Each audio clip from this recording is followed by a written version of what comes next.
नमस्कार. एकदा कैलासावर भगवान शंकर, पार्वती माता, गणपती व कार्तिकेय आनंदाने विराजमान झाले होते. अचानक पार्वती मातेला एक विचार सुचला. मुलांनो, इकडे या. माझ्याकडे तुमच्यासाठी एक खेळ आहे जो पहिल्यांदा पृथ्वीला करून येईल त्याला मी बक्षीस देईल. हे काही अवघड नाही, माझ्याकडे मोर आहे.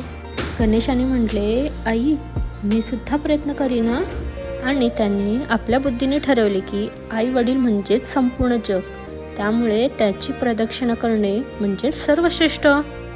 बाळा, गणेशाने ओळखली की आई वडील म्हणजे जग. त्याच्या प्रदक्षिणाला पृथ्वी प्रदक्षिणा बोलतात, म्हणून या स्पर्धेत तोच विजयी आहे. अशा रीतीने गणेशाची बुद्धिमत्ता सर्वांना मान्य झाली आणि म्हणूनच सर्व शुभ कार्यामध्ये प्रथम गणेशाचं पूजन केलं जातं. गणपती बाप्पा मोरया.